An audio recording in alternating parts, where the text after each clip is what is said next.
Hello and welcome to today's webinar on preparing forms for your NSF ATE proposal. This webinar is offered by Mentor Connect in coordination with the AACC and the South Carolina Advanced Technological Education Center. Before we get started, if you haven't already done so, please use the chat box to introduce yourself and also let us know if there are other viewers in the room with you. If you have any questions, please ask them in the chat. We will have question breaks throughout the webinar, and we'll also answer some of the questions in the chat. Most of you have been using Zoom for a long time now, but remember, you can change your view in the upper right-hand corner. Registered participants will receive a link to the webinar recording. You will also receive an email with any attachments shared in the chat. The link and the chat attachments are typically ready within 3 work days of the broadcast. However, distribution may take up to 1 week. There will also be a tutorial based on the webinar published in the resource library of mentorconnect.org. The tutorial will include the PowerPoint slides with annotated text. Throughout the webinar, there will be slides with the light bulb icon. And if the slide has this icon, this means that these are success tips from the Mentor Connect team. I am Pamela Silvers, and I'm a co-PI for the current Mentor Connect project and will also serve as host today. I will be monitoring the chat.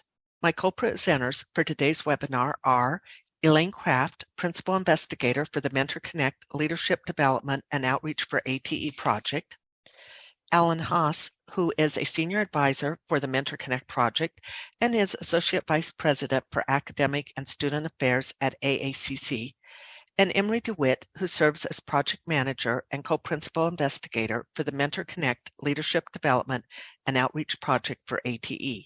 And now I'd like to welcome Elaine. Thank you, Pam. Today's webinar is designed to help you correctly prepare the forms associated with NSF ATE grant proposals. While most of these forms are not unique to ATE, some documents and instructions for completing the forms are specific to the ATE program. Our goal is to help you prepare a competitive grant proposal. That includes avoiding common mistakes. This is important. Some errors can result in having your proposal returned without review.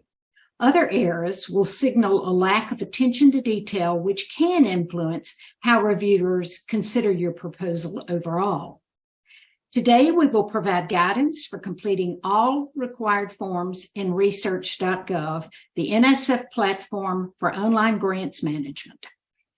Please be reminded, however, that we do not speak on behalf of the National Science Foundation. The opinions we express are our own. We will share information from NSF publications, as well as from conversations with program officers and our own experience. In this webinar, we will provide an overview of all forms that will need to be completed, share information about how to navigate and do this work in Research.gov, and highlight specifics about completing each of the required forms. At the end, we will request your feedback for the purpose of evaluation and project improvement. This graphic provides an overview of what we will be discussing today. You can see from this diagram that the heart of any proposal is the project description. The project summary is a short 1-page overview of the project. Ellen will share some information about these 2 project components later in the webinar, but they are not our primary emphasis today. Also, there are 2 important proposal items that we will not be discussing in detail today: budget forms and budget justification. These particularly critical components of a proposal were covered in a separate webinar that Mentor Connect provided on March 29th.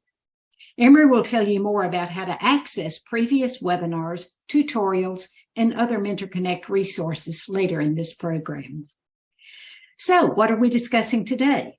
The cover sheet, project data form, biographical sketches, current and pending support forms, facilities, equipment, and other resources form, references cited, data management plan, list of collaborators and other affiliations, single copy documents, and the supplemental documents, which are somewhat like appendices to a proposal.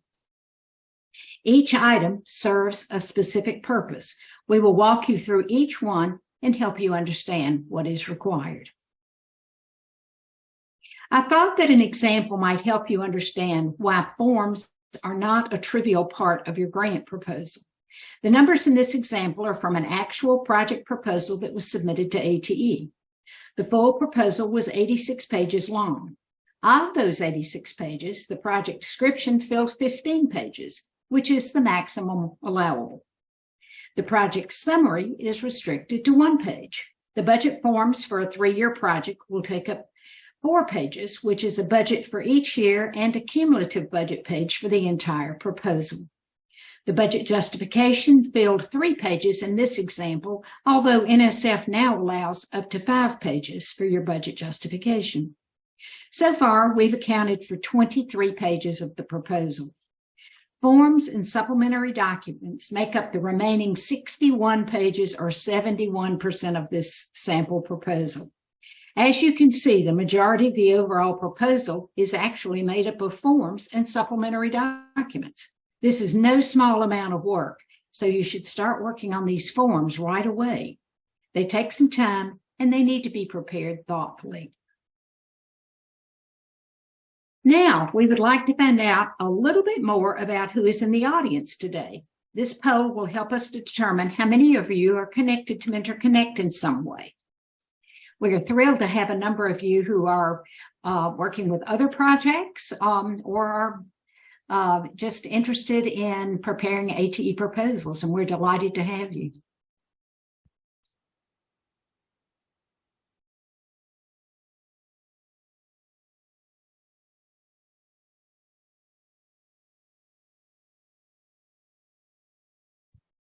Okay, let's see how you have responded.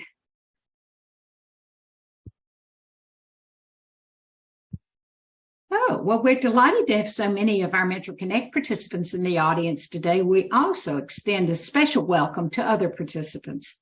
If you're not already working directly with Mentor Connect or another ATE mentoring initiative to help you prepare a more competitive NSF ATE proposal, we encourage you to examine these opportunities and take advantage of them. I'll now turn the program over to Emery to get us started. Thank you, Elaine. I will begin with the 2 resources that you should refer to over and over again. The Advanced Technological Education Program Solicitation and the Proposal and Award Policies and Procedures Guide, known by the acronym of PAPPG. While the PAPPG covers everything you need to know to submit a proposal and manage a project at any division at the National Science Foundation, the ATE solicitation includes information that is critical to ensuring that you meet all of the requirements that are specific to the ATE program. Read the solicitation. We recommend that you print it out and read the entire solicitation and have it handy while you prepare your proposal. This advice applies to faculty who will serve as principal investigators as well as to grant professionals. Now, back to the PAPPG, a document NSF publishes annually. Always make certain that you are referring to the most current version of the PAPPG. The PAPPG includes a proposal preparation section, which is section 2, with information that is critical, such as allowable font sizes, margins, and specific requirements for proposal components. The PAPPG is available on the NSF.gov website. To locate the current PAPPG on the NSF.gov website, type 23-1 in the search box. You can sign up online to receive publications from NSF. Once you do, then you will be notified when important new NSF documents are published. Now I'm going to turn it back to Pam.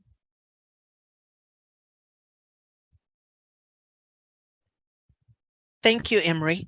Before you think about forms and before you start working on them, there is some preliminary work you have to do.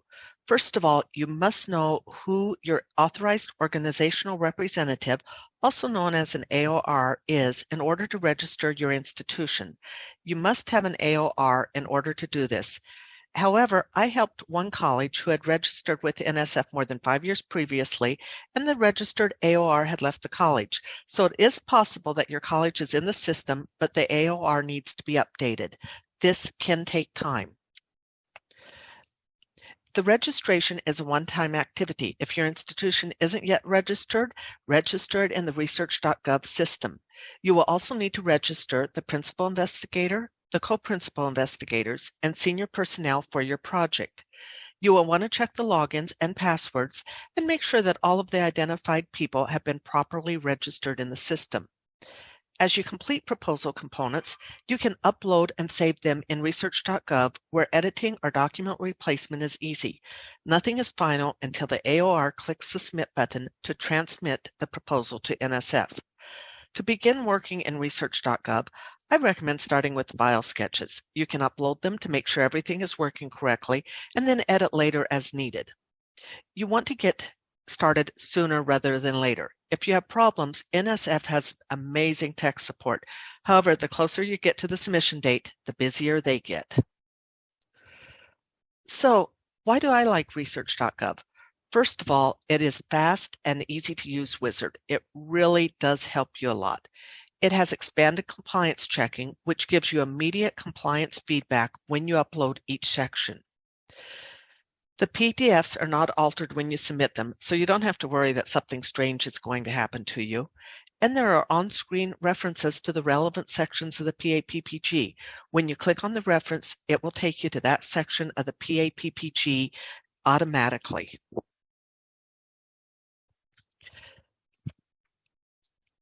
In just a second, I got a little bit off here.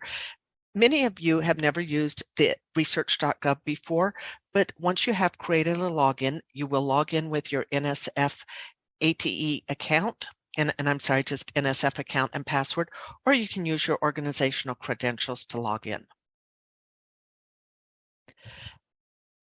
If you've never used Research.gov before, there is a demo site. I encourage you to check it out. Become familiar with the site so that when you're ready to do your submission, you're going to be able to do it.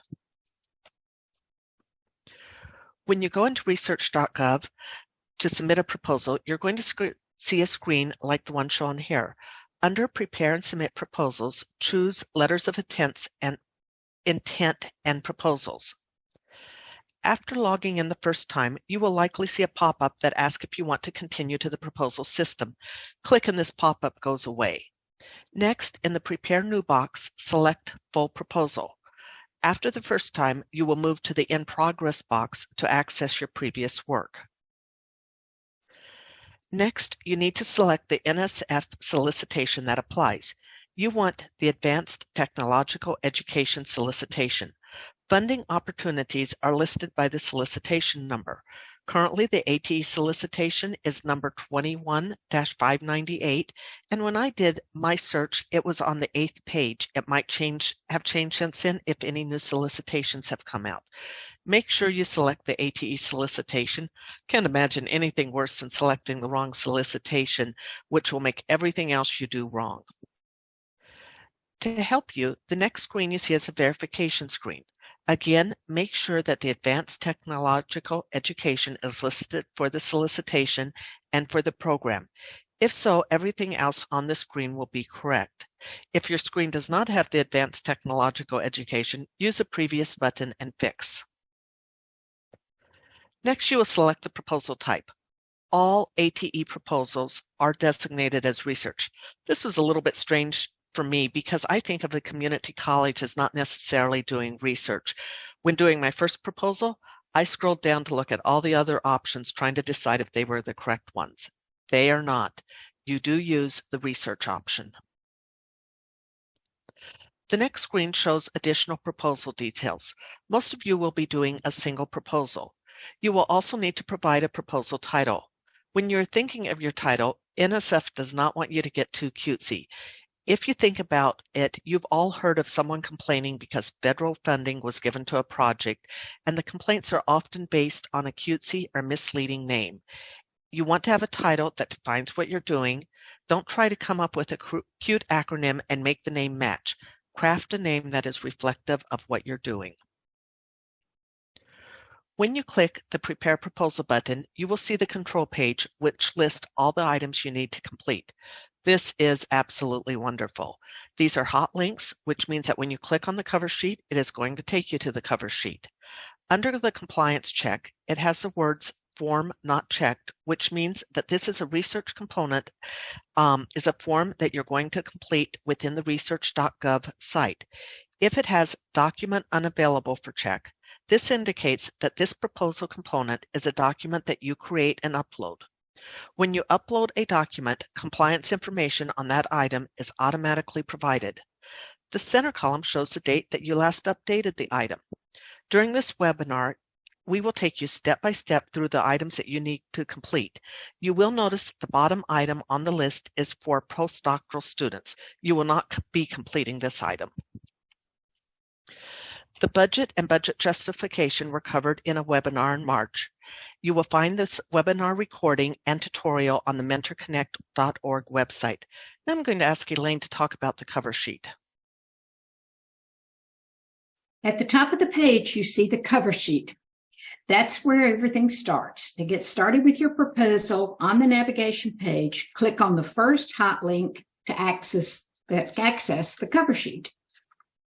The cover sheet provides NSF administrative details and data that are required for a proposal. This is where you will request your project start date and indicate the proposal length for your project. You will also be asked to report the Institutional Review Board, referred to as IRB status for your project.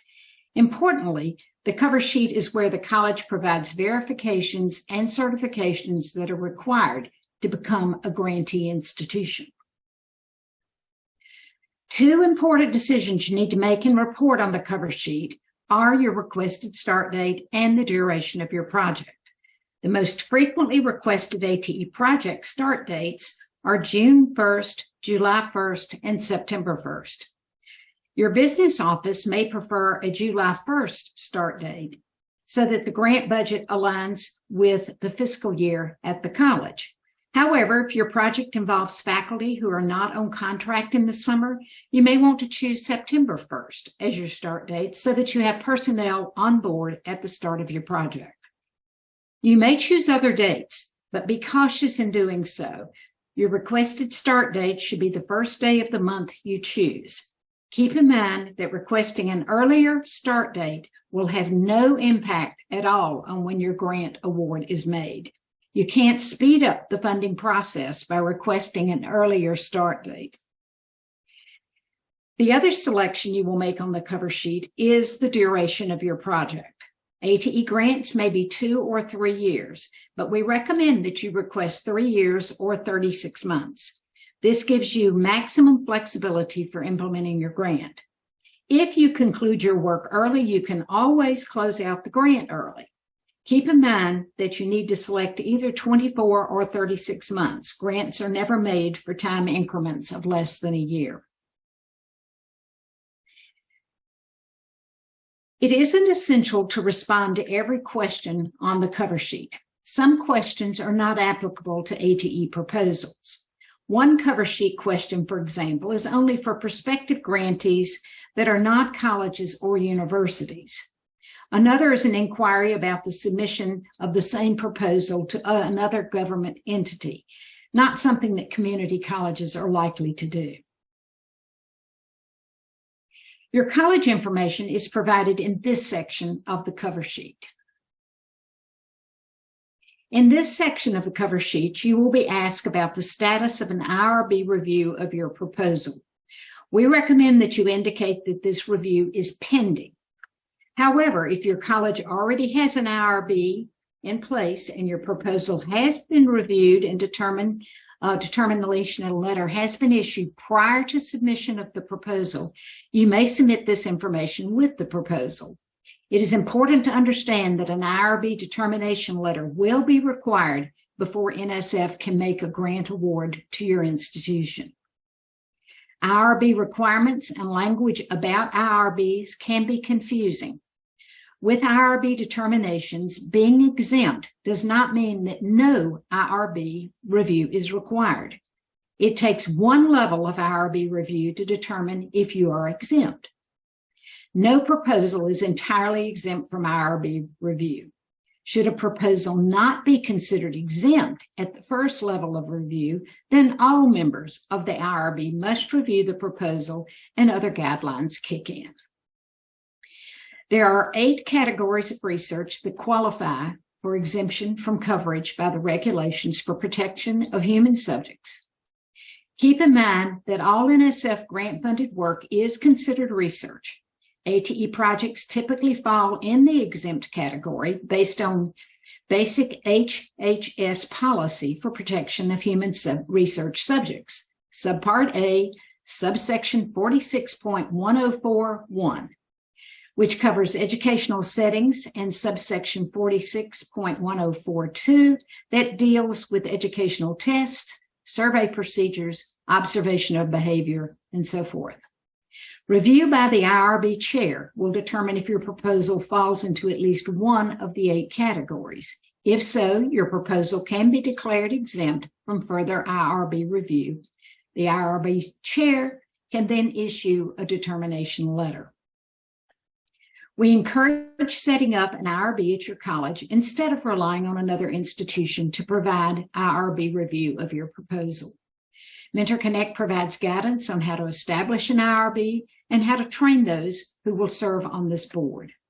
We also have sample templates for submitting your proposal to the IRB for review and a sample determination letter that is required from that review. Since establishing an institutional policy and procedure is required to establish an IRB for your college will need to do this well in advance of the time that your proposal will be considered for an award. As Pam mentioned earlier, Research.gov has an effective auto-check system. It will prevent you from omitting critical information. The sample error message shown on this screen appeared because I failed to enter my project start date on the form. The system flags this type of omission or error, which is comforting. These compliance checks in Research.gov will be your friend. On this slide and the next, we will show you what the proposal cover sheet will look like when produced by Research.gov. The red arrow points to your unique proposal number that will be generated by the system. This example is old. The 16 on it indicates that it was a 2016 proposal, but the form has not changed. On this sample, personnel information has been redacted. The final cover sheet page shows the location of the required college sign-off for the proposal, which must be done by the Authorized Organizational Representative, or AOR, that Pam mentioned earlier. In completing the cover sheet, choose the most generous project length available. We recommend 36 months. And carefully select your start date. We recommend July 1st, which is for most projects is neither too early nor too late. The AOR must sign off on the proposal. Your proposal will not be accepted without this college authorization. Now we're back to the navigation page, and we'll move down to the project data form. The project data form is where you will choose the ATE funding track for your proposal. A drop-down menu is provided. It is important that you choose the right option. Most of you will choose small projects for institutions new to ATE. Some of you will choose ATE projects. We may have some in the audience that will choose some of the other options. This is important information that guides everything from funding limits to how your proposal is placed for review. Ask if you have any questions about which funding track to select. The choices for project discipline are somewhat generic categories and may not be a perfect fit for your project. Pick the one you think is a reasonable fit for your project. Program officers will also use other information you provide to help ensure that your proposal is placed appropriately for review. Don't worry about the NSF strategic areas if your project doesn't align with one of those areas. For the ATE program, this won't impact your chances of funding. The sections of the data form on this slide are elements of your project that contribute to broader impacts. For example, all ATE projects should be able to check connecting with business and industry as a project feature. After all, that is core DNA for the ATE program. Likewise, you should be able to select yes for private sector participation for the same reason. Think carefully about your audiences and the potential impact your project will have on different groups. Benefits can and should cascade. You may work with 12 teachers in a workshop, but your goal is for each of those teachers to take activities and new knowledge back to their classrooms, where a much larger number of students will benefit. Estimate the numbers for each applicable category of participants and keep a record of your calculations. You will need this information elsewhere in the proposal. Any organization external to your college that will be involved in your project in some way should be listed. This includes sub-award organizations if you have any. The ATE solicitation says activities may have either a national or a regional focus, but not a purely local one, as results and outcomes should be applicable to a broad community. Partnerships can help you adhere to this ATE stipulation, and partners become increasingly important when you move from a small project for institutions new to ATE to an ATE project grant or a larger funding opportunity. Organizations listed should be committed to contributing to your project in some way. We encourage you to include commitment letters from each organizational partner that you list on this form, and make certain that the organization and their contributing role is also included and described in the proposal. To recap, choose the correct ATE funding track. Don't report something on the project data form that isn't included in your project description. Include institutional partners, they strengthen proposals. And don't worry about the NSF strategic areas that aren't directly applicable to your project or to ATE. Now, we'll stop and see if you have any questions at this point in the webinar. Thank you, Elaine. We do have a couple. First of all, do institutions new to NSF or ATE have to select track 1? No. All of the funding options are available. However, the chances of being funded increase dramatically if you are eligible for small project for institutions new to ATE, and that is the track that you choose. The tracks get increasingly competitive beyond that. And when you go, if you are new to ATE and you're going into the small projects track, you will only be competing with others who are also new to ATE. In the other tracks, you will be competing not only with other institutions and organizations that have had ATE funding previously, sometimes a lot of ATE funding previously, but there are also universities and other kinds of organizations that are eligible for funding in those tracks, whereas the new to ATE is only for two-year colleges and for those who are meet the criteria for being new to ATE. And we did have a question from someone that they're in Mentor Connect because their faculty are new to ATE, but they were told they could not do a new to ATE grant. And so would you remind people of the criteria to be eligible for a new to ATE track 1? Yeah. In order to be eligible, your college should have never previously received funding from the NSF ATE program, or the date of the last award that they received from the NSF ATE program was 7 years or more ago. Now, you notice I'm stressing ATE. If your college has had, say, an STEM grant or an HSI grant or one of the other grants available from the National Science Foundation, this does not impact your ATE eligibility. This is all tied to whether you've had ATE funding in the past 7 years or ever. Okay, and we've had a couple of questions about the IRB. One of them is that, is it only colleges who must do an IRB? Someone in our audience is a nonprofit who is applying for an ATE grant. Will they still need to do an IRB? Yes. So, Yes, this anyone. requirement it's agency-wide and there are no exceptions. You will not get a grant award unless you have provided a letter indicating that the proposal has been reviewed by an IRB and reflects that determination. And I do know the answer to this question, but I will let you answer it. How long does it take to process an IRB? It depends. It depends. The most expeditious reviews take place within your own organization, because your own organization has a vested interest in your getting that grant proposal funded, and that funding is going to depend on having that letter done. So there's motivation at your college and with an internal IRB to get this done.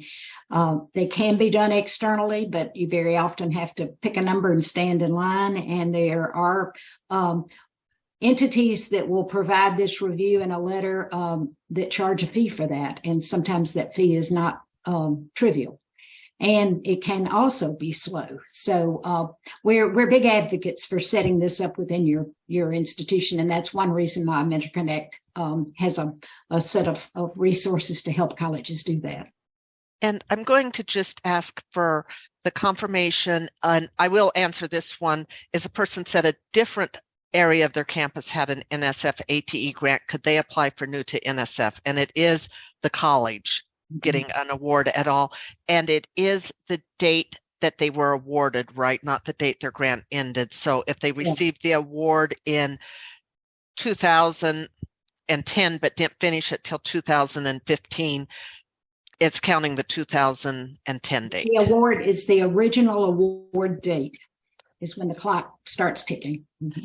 And one last question with that before we go on to Ellen. If you were part of as a sub-awardee, are you eligible for a new to NSF yes, grant? If that does not impact your eligibility. I will caution you, however, that if you do a collaborative, which is a different kind of grant proposal, that will impact your eligibility. Because with a collaborative, each of the collaborative partners gets their own separate grant award number. And that's what messes you up. But you can be a sub-awardee, you can be a partner, you can be involved in other people's grants. But if you get your own grant award, that's the piece that will trip you up.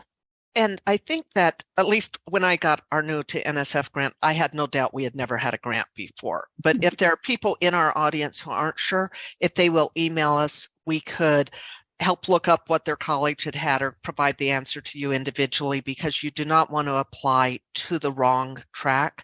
So if we haven't answered the questions in this way, please do email us so that we can answer that and take care of it. And there is a question, a nonprofit can be a lead on an ATE grant, is that correct? Just not a new to NSF, or? That's correct. Yeah. So again, the person who just asked that, if you want to check with us, but it's the new to NSF has some very specific requirements that are not true of others. So do check on that. But in the interest of time, we will turn it over to Ellen to continue the questions. Not questions, the presentation. Thank you, Sam. So let's talk about our project summary. So this is where you would upload your project summary, and that's essentially your one-pager. So it provides a summary of the project that includes an overview and, most importantly, a statement on intellectual merit and a statement on the broader impacts of your proposed activities. So again, your project summary cannot exceed one page. And you need to include a heading for each of those required sections. So again, overview, intellectual merit, and broader impacts. The heading for each of these sections must be on its own line with no other text on that line. And in crafting your project summary for your overview, you would provide a description of the activities that would result if the proposal were funded and a statement of the objectives and methods to be used. So think about your overview should really clearly indicate in the first few sentences the disciplinary focus of your project, the kinds of activities you're proposing, and the primary audience for those activities. You'll want to get right to the point of your grant and explain your proposal's objectives and what you're going to do to achieve those objectives. As a general rule, you don't want to use this space to build a rationale for your project or describe your college demographics or community environment or state the amount of money you're requesting. It should really be a concise overview. You want to consider it your elevator speech. And if this is all someone reads about your project, they should be able to understand what you're trying to do and your desired outcomes. And also note that NSF uses this information to assign the proposal to a panel for review. So when addressing intellectual merit and broader impacts, be sure you understand what NSF means by those in terms of studying the criteria provided in the PAPPG that Emery referenced, and also the ATE program solicitation. You don't have to address all of the criteria listed in these documents, but you should plan to align with at least some of what has been provided to prospective grantees. So from the PAPPG, the statement on intellectual merit should describe the potential of the proposed activities to advance knowledge and understanding within its own field or across different fields. And broader impact should describe the potential of the proposed activity to benefit society or advance desired societal outcomes. The ATE request for proposals helps to further refine the merit review principles and criteria. So questions coming straight from the RFP around intellectual merit. Does the project have the potential for improving student learning in science or engineering technician education programs? Are the goals, objectives, and outcomes well developed and realistic? In terms of broader impacts, has an assessment of workforce needs for technicians been conducted? Does the project work with employers to address their current and future needs for technicians? Does the project promote diversity in the technical workforce? So there's a lot of ways to address this criteria. You'll want to be sure to pay attention to these when crafting your intellectual merit and broader impact statements for your project summary. So in takeaway, you will want to upload your project summary in PDF format. For all forms, you upload them as a single file. The max size is 10 megabytes. Again, the project summary cannot exceed 1 page. This is your proposal's first impression, and the intellectual merit and broader impact should again be developed for your project in the context of how NSF and ATE define these terms. So moving forward to the project description. Now, this is the heart of your proposal. This is where you provide a clear statement of the work and activities you're undertaking. So this should address what you want to do, why you want to do it, how you plan to do it, how you'll know if you're successful, and what benefits and impacts will result from a successful project. So that means including information on your rationale, goals, objectives, deliverables, and activities, a timetable, management plan, roles and responsibilities of PIs and co-PIs and other senior personnel, a sustainability plan, an evaluation plan, and a dissemination plan, all in 15 pages. So the project description must begin with results from prior NSF support, if that is applicable. As the majority of you are new to NSF funding, this would not be applicable, but if any PI or co-PI identified on the project has received NSF funding with an award date with an end date in the past 5 years, or any current NSF funding or funding from other sources where the award directly impacts the proposed work that you're seeking to undertake, you need to provide information on them as a result of prior support. So this subsection must include specific outcomes and results, including metrics to demonstrate the impact of the project activities. If you have no prior support, you still need to include this section and list that you have no prior results to share. But this is a good opportunity to mention that while you have no results of prior support, that you were part of the Mentor Connect cohort. And you'll want to pay close attention to addressing intellectual merit and broader impacts review criteria that I talked about. Your project description must include a separate section within the narrative labeled broader impacts, where you would address the broader impacts of your proposed work, and that heading must be on its own line with no other text on that line. In addition, you need to include a subsection labeled evaluation plan, and that's where you'll detail information on aspects of your project to be evaluated that address both project implementation and outcomes, specific data sources and collection methods, how that data will be used, and plans to incorporate your evaluation results to improve the project. And it's recommended that the project evaluator be named in the project description if possible.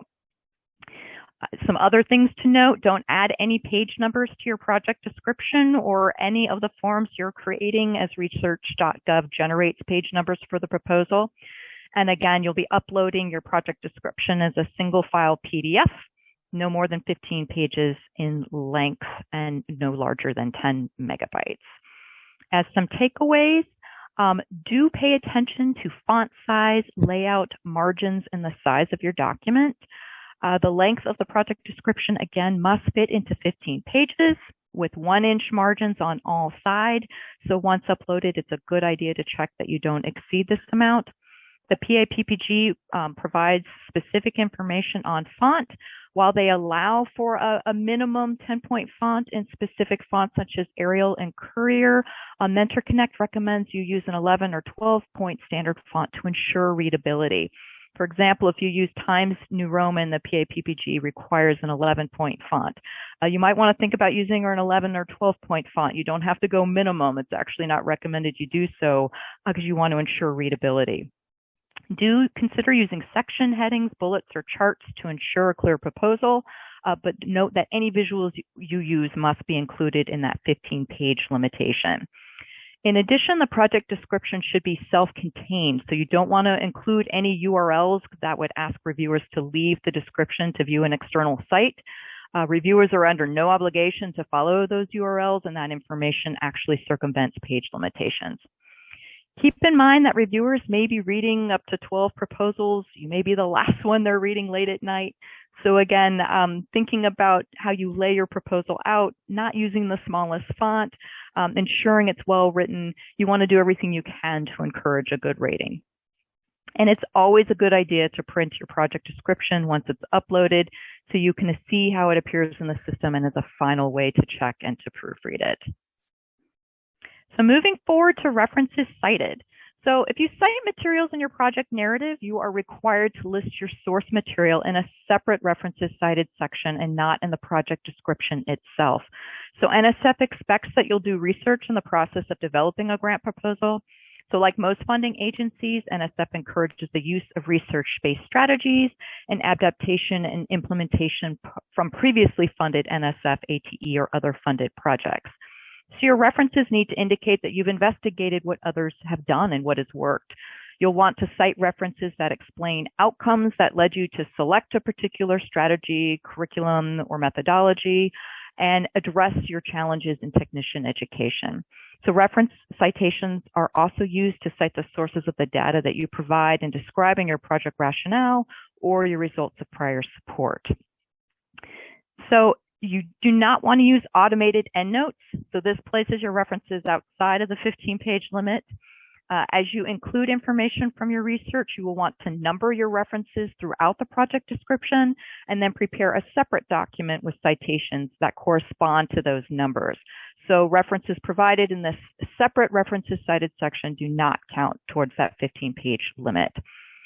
Note that references should follow accepted scholarly practice in providing citations for source materials. So you can choose APA, MLA, and NSF requires that you avoid the use of et al. Except for large consortia papers.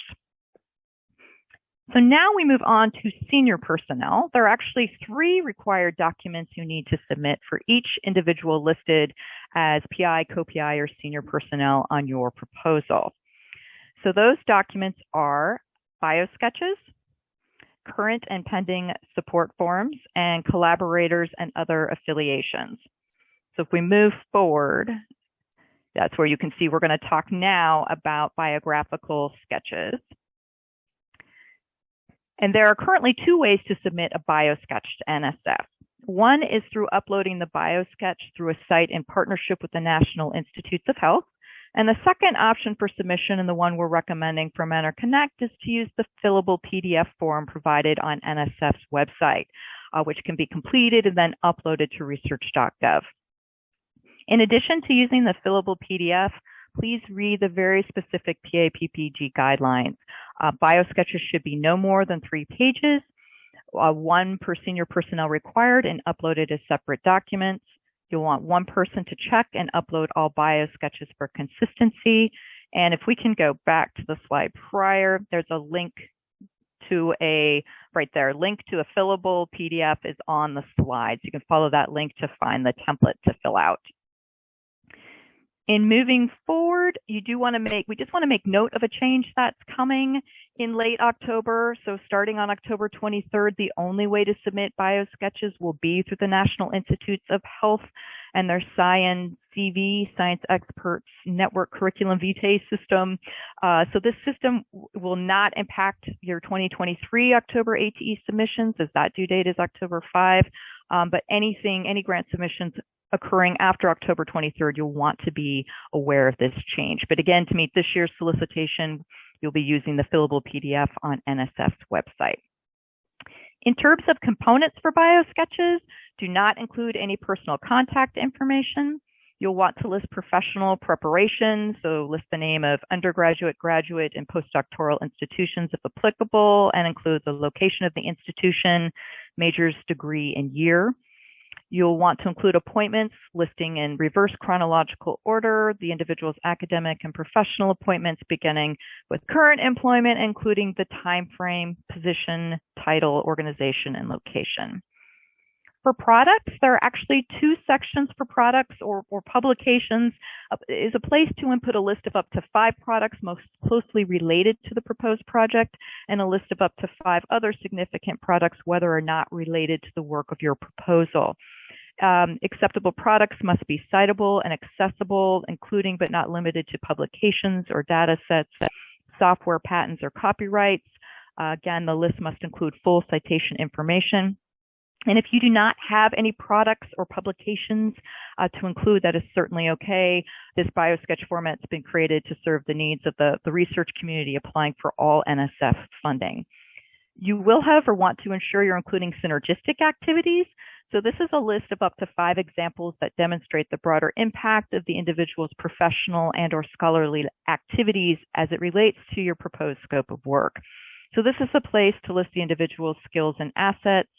Some things to include are innovations in teaching and training or development of curricular materials, work broadening the participation of groups underrepresented in STEM, providing service to the science and engineering community outside of the individual's immediate organization, such as if you worked as a subaward or subrecipient on another ATE grant, or if you're working as primary partners on other ATE-related projects, or listing an individual's membership or participation in a professional society if it relates to the proposed grant activities. So that's kind of a summary of BioSketch, and with that, I will turn it over to Elaine to talk about current and pending support. Thanks, Ellen. Now we will talk about the second of the 3 required documents for senior personnel, and that is the current and pending support forms. Current and pending support information must be provided for each person in a senior personnel role using an NSF-approved format. Your principal investigator and co-principal investigators are considered senior personnel. You may also have others designated as senior personnel who are not PIs or co-PIs. However, this is more common in larger ATE projects. For this year, we recommend using the fillable PDF current and pending support form that NSF provides. I will share a link to this form on another screen, and the link will also be provided in the chat box. As Ellen noted earlier about BioSketches, effective October 23rd, 2023, the fillable PDF will no longer be accepted for current and pending support forms. Current and pending support forms will also need to be completed in the CV system provided by the National Institutes of Health. To help prospective ATE grantees, Mentor Connect will introduce and provide guidance for this new requirement in the spring of 2024. Current and pending support information must be provided for the project you are submitting. This means that each person listed as senior personnel on your project will need to submit at least 1 current and pending support form. Forms are required for proposed and ongoing projects. The PAPPG specifies that forms are also required for any proposal currently under consideration from whatever source, irrespective of whether such support is provided to the proposing organization or is provided directly to the individual. This includes, for example, federal, state, local, foreign, public, and private foundations, nonprofit organizations, industrial or other commercial organizations, or internal funds allocated towards specific projects. This requirement applies to all senior personnel, even if not employed by your college. A brief statement of the overall objectives of the project proposal being proposed or in-kind contribution must be provided.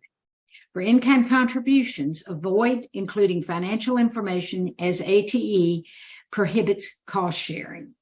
When applicable on this form, you should also summarize potential overlap with any active or pending proposal or in-kind contribution, following the guidelines provided regarding what information to provide. Obviously, if this is your first ATE proposal, there will be far less to report.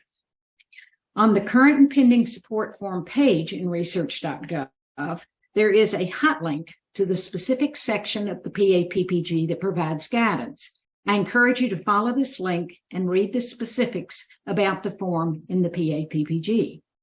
On this slide, you will see the header of the current and pending support form template. The form can accommodate up to 10 projects or proposals and up to 15 in-kind contributions. The NSF expectation is that any person working on a grant will either be paid directly by the grant or that the person will be released from a portion of his or her teaching or other workload to do grant work.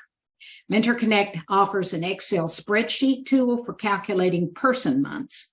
You may download the tool from our resource repository. Time commitment is reported in person months and by year. This screen shows how the template is structured to accept this information. Person months may be reported to 2 decimal places. Time is prorated and reported by year based on the total portion of the year that will be dedicated to grant work. It helps to collect required information for each person in a senior personnel role before you begin completing current and pending support forms. This screen lists the information that you will need for each current and pending support form that you complete. Most items are self-explanatory. The support type, that's where you tell them whether it's current or pending. And remember that the proposal that you will submit in October is considered pending. The award number, if known, this will only apply to current awards. You will not have an award number, obviously, for your proposals at this point.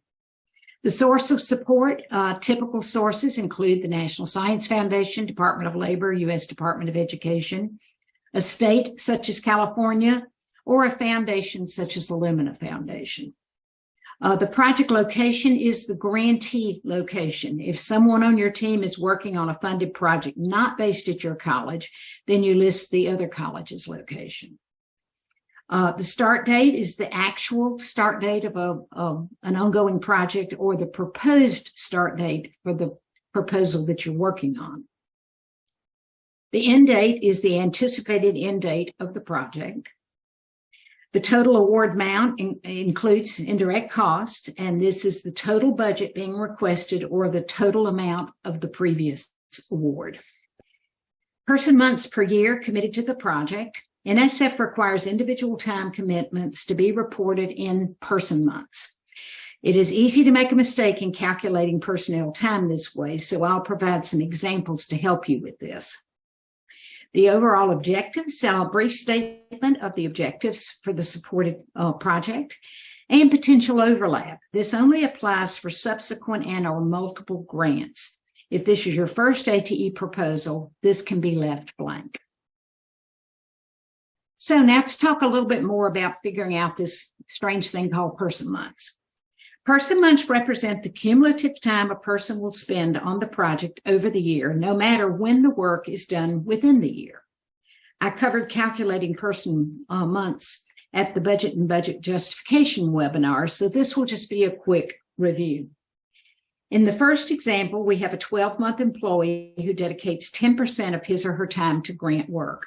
The number you should put in the current pending support form is 1.2 person months, which is 10% of 12 months. That one's pretty straightforward. This example is for a faculty member on a 9-month academic contract with 1 course release time in the fall and spring semesters. A 5-course teaching load has been assumed, so 1/5 or 20% of 9 months calculates to 1.8 person months that will be dedicated to the grant. Now let's consider a situation where this teacher that had 1 course release time for fall and spring will also be contracted to work on the grant in the summer. Let's assume that the summertime commitment is 2 weeks or a half a month in years 1 and 2 of the grant, or an additional 0.5 person months. No time is being budgeted for the final summer of the project. This enables me to show you how different times can be reported for different years of the project. You will notice that adding 1/2 month makes a faculty member's total time commitment 2.3 person months in years 1 and 2, and just 1.8 person months in year 3. I noted with a red arrow the year in which the person's total time is different. The link to the current and pending support form template is on this slide.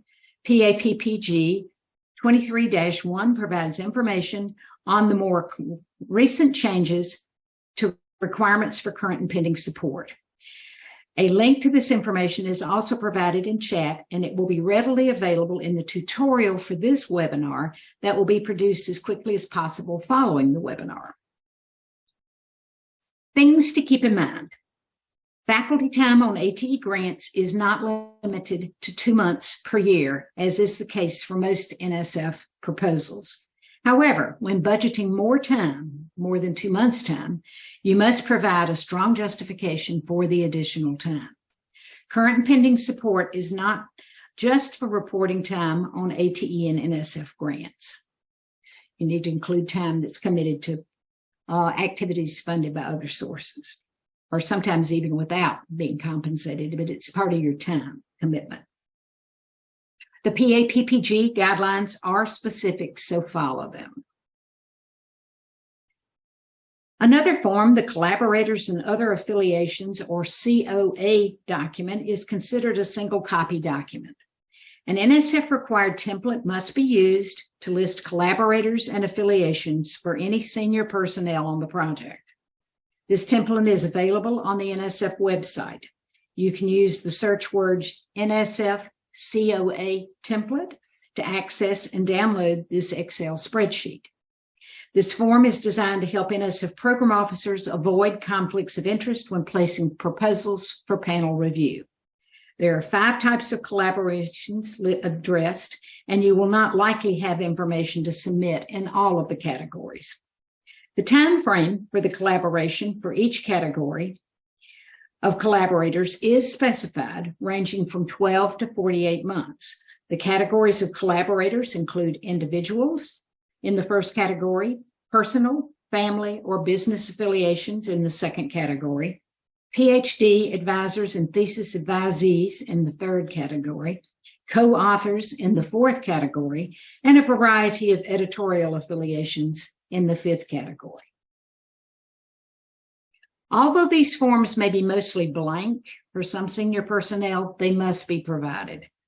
COA forms help avoid conflicts of interest when NSF program officers choose reviewers for proposals. You will need to use the NSF-provided template for reporting collaborators and other affiliations. The form is located on the NSF website. Okay, we'll stop again and see what questions we have at this point. Thank you very much, Elaine. I think I'm keeping up with the questions. So let me look here and see what I had. This goes back to earlier before the current and pending support. Are there any DEI, diversity, equity, and inclusion outcomes or requirements that have to be included in your proposal? No. That is certainly a priority at the National Science Foundation overall. If you include this, any of these, the diversity, equity, inclusion, it should be embedded in anything that we do. But if it is to be a special focus of your project, you need to be very careful that you flesh this out and have a plan for how this is going, what you're going to do to make this happen. and include activities, include evaluation for it.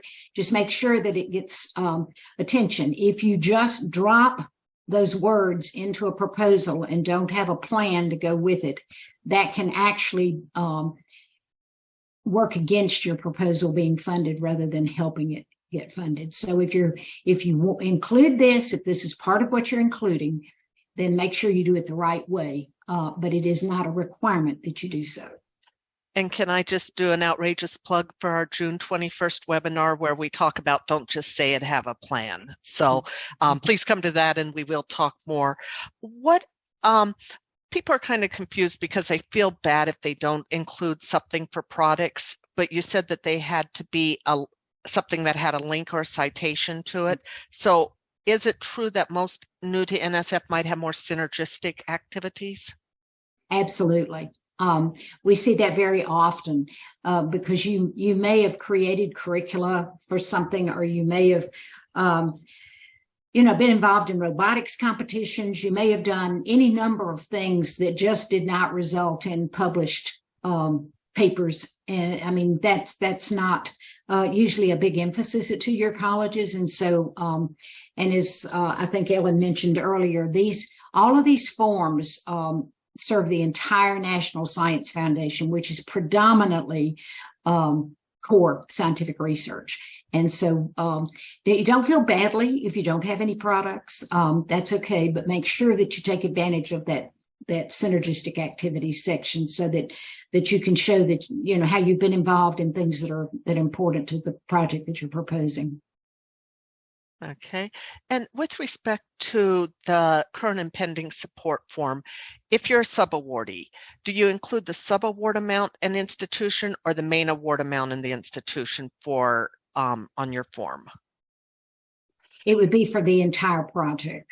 You list the funded project and its award amount, and then the amount of time that you have committed to that particular project. It's not granular enough to get down to the actual subaward information.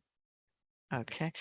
And I'm going back to the synergistic activities again. I'm sorry as I scroll through this, but are you required the same as for products where you have to have a link or citable? Are you required for evidence for your synergistic activities? No. I think it's kind of like a resume. Don't lie, but yeah, it's Exactly. not that you can't, yeah, there's not something to show. Ellen, what happens if I use a font that isn't allowed in my project, or if I go over the 15 pages? And that might be two different questions. Well, you could be returned without review. So all of that hard work could be negated. Certainly if you go over a page limit, and then if you're not using an acceptable font or font size. Those are all requirements. Mm-hmm. Yeah. And I believe with Research.gov, if you go over the pages allowed, that it actually there's a compliance check. Yeah, that's one of the nice things about Research.gov is it tells you, hey, you can only have this be 15 pages. It doesn't match compliance for it. And all of these regulations are really to level the playing field. They want to make sure that everybody has a fair opportunity and that everybody's playing by the same rules in terms of how much space they have to make their case for their proposal. You can, however, use a slightly smaller font within tables. And personally, I find that tables are easier to read if they aren't spread out. I know in some Department of Labor proposals, they required a very broad spacing throughout the proposals, and I found that made tables really hard to read. So there are some things that you can do to condense things and put some graphics and things in your proposal. But just, as Ellen pointed out, readability is key. And, if your reviewers are struggling to read what you've presented or can't read what you've presented. The same thing's true with shading. Be careful with shading in your proposal. Looks beautiful in color on your screen, but if individuals who are reviewing these actually print them out, they typically print them out in black and white. And I have seen cases where the shading was so dark that you couldn't read it. So just be careful of things like that. It's always a good idea to print out in black and white what it is that you've done and look at it and see how it actually looks before you hit the submit button. Okay, and I think I've asked the questions. I'm going to ask one last one, and then we're going to go on to other forms that you still have to complete to have this. But who is able to upload and complete the forms in Research.gov? Is it the PI? Is it the AOR? Is it a mysterious person who wanders through your campus? Anybody that's registered in Fastland, in Research.gov, that's can work, has access. The AOR sets up the access, and if the person has access, then anybody with access can do it. It's usually, the team working on the proposal really needs to be clear about who's doing what, though, so that you don't have one person doing something and somebody else undoing it, or that you just all need to be on the same page about who's doing what. I do like the fact that it shows the last date of the last uploaded file. So at least you have an idea if someone uploaded it 5 months ago that they were probably experimenting instead of having a final document or the like. But Ellen, do you want to tell us? There's a few more forms we still have to do, so I'll let you continue and tell us that. Thanks, Pam. All right, so let's move on to facilities, equipment, and other resources. So this form is used to describe any internal or external resources that the organization and its collaborators will provide to the project should it be funded. So this information provided on the form should be narrative in nature and include internal and external resources, both physical and personnel. It should not include any quantifiable financial information. It's designed to assess the adequacy of the organizational resources available to perform the proposed project. So it should be used to include any senior personnel or postdoctoral researchers for whom no funds are being requested in the budget. It also provides an opportunity to explain the infrastructure, laboratories, equipment at your institution, and perhaps at any partner locations that will be available for use to support the success of the project. So keep in mind, you shouldn't use this form to describe all the capabilities of your college, only those relevant to the project to help NSF assess the resources available. And photographs of physical space or equipment are not allowable. So some examples of items to include in this form, certainly laboratory support is often quite important for successful implementation of an ATE grant.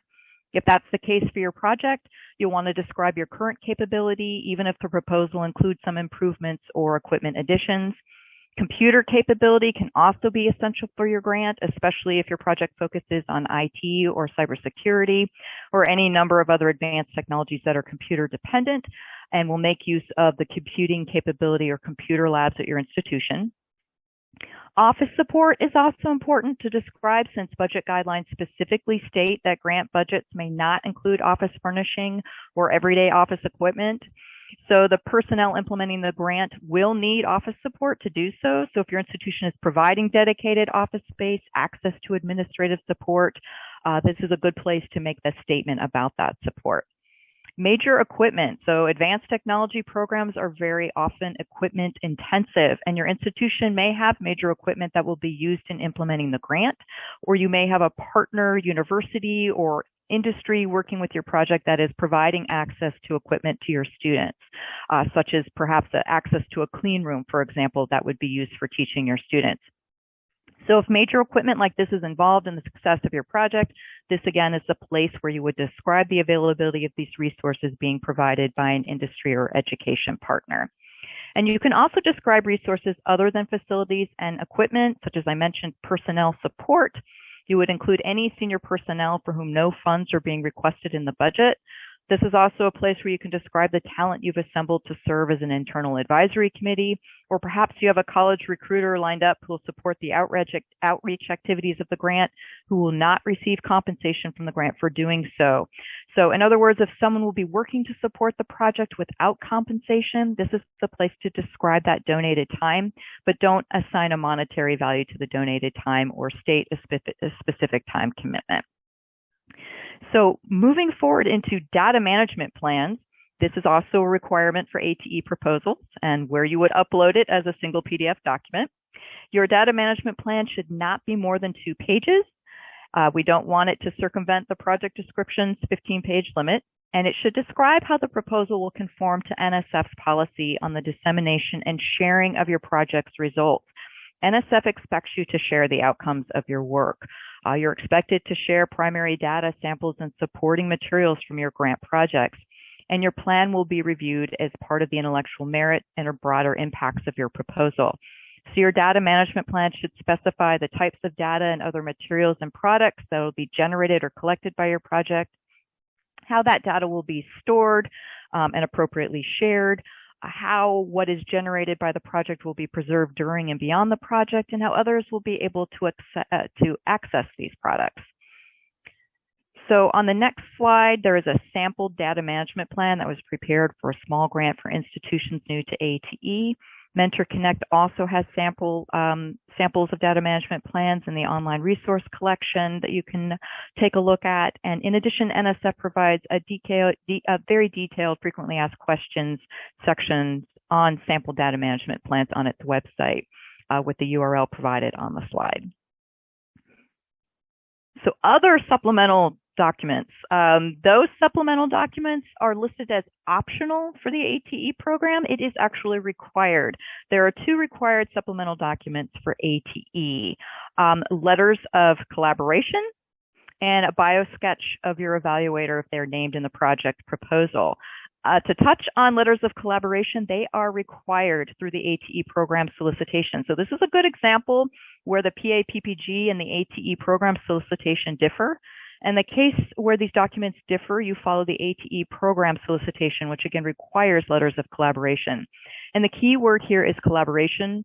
So reviewers want to see documentation of the commitments described in the proposal, such as a letter from an industry partner pledging resources or time to the project. And letters should outline specific collaboration, partnerships, or resources, and not merely be letters of support. So letters that just endorse a product or a project and offer non-specific support should not be included, as your proposal could again be returned without review if you have a lot of blanket statements that just say your proposal is great, but don't outline any level of actual collaboration. So that's collaboration. And then again, as I said, the biosketch of your evaluator would be uploaded as well if that person is named in your project description. So for formatting, so we touched on this a little bit in the questions, but do pay attention to formatting. Consult the PA-PPG. They are very specific on font margins and font style. All forms, again, uploaded without page numbers to Research.gov. As PDFs, 1 file per section with a max file size of 10 megabytes. Moving forward into just some general advice, start early and review what you've written several times. You don't want to get into a time crunch the night before proposal submission. Do take the time to plan out your proposal, write it, and review it with others. Having others review it, particularly outside of your discipline area, is always a good practice. And most important, don't be afraid to ask questions of your mentors or the Mentor Connect team. And as I think Pam indicated, if you have issues with Research.gov itself, they have a very robust help desk, so you want to make use of those resources as well. And now I think we have another question break before we get ready to wrap up. Yes, we do. And I've had a couple of questions. First of all, is the who can submit the documents for your proposal? Elaine, as we were talking, we said the PI, the co-PI, and the AOR. Can you designate, for example, if I wanted my administrative assistant to be able to upload the documents, can they or some other designated person be able to upload documents? NSF doesn't really, it doesn't make that a very feasible approach. Somebody else would almost have to log in with somebody else's credentials. It really has to do, I mean, it's a pretty hefty responsibility to be given access to this proposal. I mean, these proposals are pretty serious works. And so it's the people that are really invested in what's being written and what's being submitted. And the ARR is controlling, for a reason, those that have access and what they can do to that proposal or in that proposal. For instance, when you have a grant award and your business office is going to draw down funds from NSF and communicate with NSF, you wouldn't want everybody at the college to be able to get in there and mess with your NSF funds. So they're very restrictive for a reason. And so I think that you can have, you can have all kinds of people helping you and providing information, but I recommend having a limited number of people who actually can put their finger on that proposal in the system. Yeah. And this person, one of them was listed in the site as an other authorized user, and they're not able to upload documents. So there are reasons for that, I guess, what you have for it. And so hopefully that answered the questions about the submitting documents for it. And let's see, someone had asked on the Mentor Connect site where they can find the items like the repository and data management plans. So we will tell you that in a moment, or looking, and if you send us an email, we can also work on that. And then this one's interesting in that, do you recommend reviewing other ATE grant proposals that have been awarded to colleges? And absolutely. if someone gives you access to them, right? Exactly. And there, of course, you can read the project descriptions in the NSF public forum on the website. And there, but you can request proposals from PIs if you go into the NSF system and you find that somebody's done something that's interesting to your project or something you might want in your project. You can reach out to that principal investigator and ask, and they'll often share information about their project. NSF will also provide redacted proposals, but it is a very slow system. And by the time you receive it, you probably pass the point of needing it. So it's much more, it's much better if you can get it directly from the NSF grantee. And then there are some mentoring initiatives that provide sample proposals for those that they're working with to get some ideas. And we have some in our Mentor Connect repository as well. You just have to be very careful that you don't try to duplicate what you see, that you just kind of look at it generally. And also, when you look at a funded proposal, it might have been submitted under a different ATE solicitation with different requirements. So you have to be alert to that as well, particularly for a little older proposals, that they may include things or exclude things that would not work now and could prevent you from being funded under the current solicitation. And I will say that Beth Hawthorne, who is with Force ATE, has also listed that on their Canvas site. They do have some redacted proposals.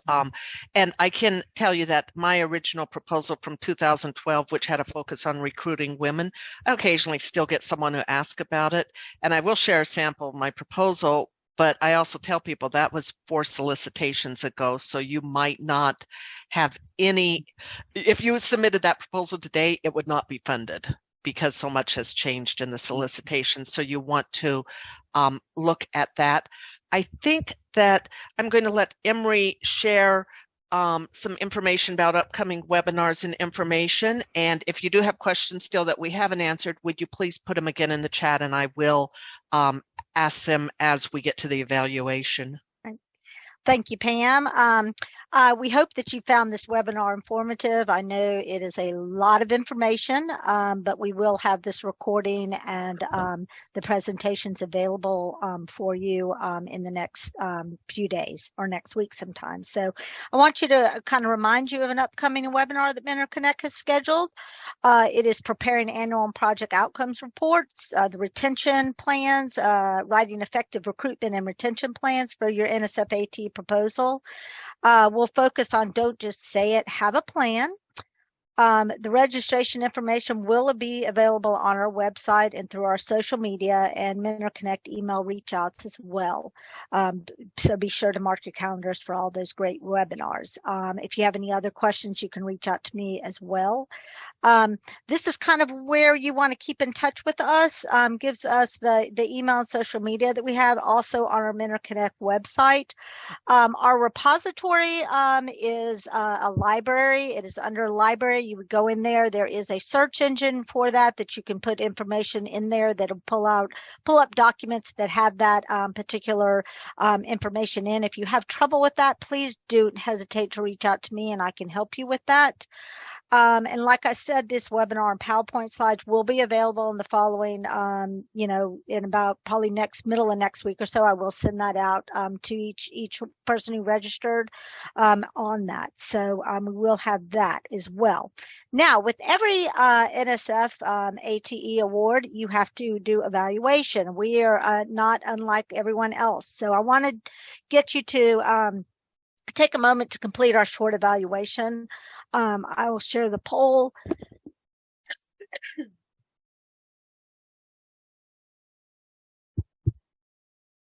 While that's up and you answer some of those questions, Pam can continue to answer some of the other questions.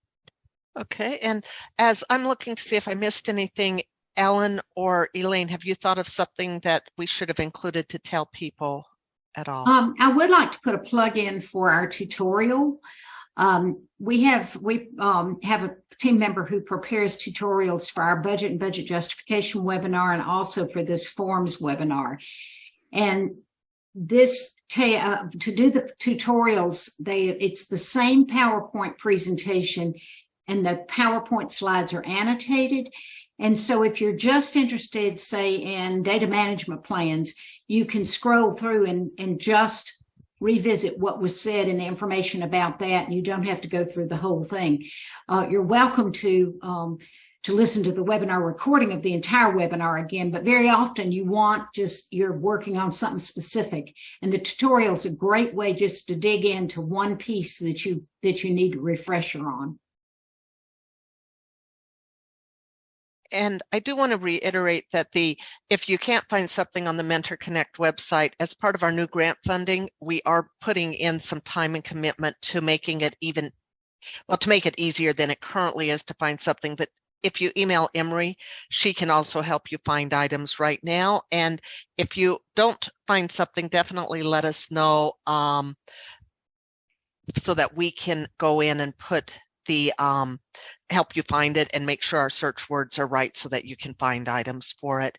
And someone asked if, as a grant professional, but they're not an AOR, how would they be able to upload documents for the proposal, or will they, as you said, maybe have to get a login or password from one of the PIs or co-PIs? Yeah, they need to work with the AOR for the access.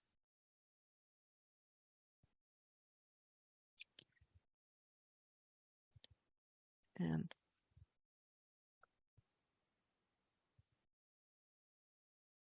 I believe that takes care of all the questions. And it looks like we have 100% of the people who are on who did the poll, so we can Thank you. yeah, so we can do that. And as you write your proposals, you will learn that you need to also make sure that you do evaluation. It's not just that you did something, but the so what part of it is what Dr. Carter likes to say is you did it, so what? And so I am sorry for a couple of people who we increased your anxiety. If you please let us know how we can reduce that. The forms are scary, but we're here to help you. And that is really from my very first grant 10 years ago, it is a community and everyone wants you to be funded. So let us know how we can help you or what we can do. Either Mentor Connect or Force ATE will let you know. And someone asked how they get a recording of the meeting. Emery, since you're here, you registered for the webinar. So Emery will be sending out that information. I will tell you that we do make sure we have closed captioning, and that is, we want it to be accurate. So that is what takes a little bit of time and why we say it will be sometime next week that you'll get the email with a link to the recording for it. So next week you will get an email that has it. Yes. Otherwise. And the timing of this webinar is really because it is a lot. So we don't wait till a month before your proposals are due to tell you about this. So we, when we encourage you to start early, that's really the best way. As the old saying goes, how do you eat an elephant? You eat it one bite at a time. So if you tackle these forms just one at a time, doing things like Pam suggested, start with your bio sketches, just start doing things and putting them into the system. The next thing you know, with the little guidance that they provide now in Research.gov, you'll know exactly, what pieces you've addressed, and you can always go back and update them if something changes between now and the time you submit your proposal. But seeing those dates in there and that you're getting things done is really a nice feeling that you're making progress. Okay. And this otherwise concludes our webinar, and thank you all for attending.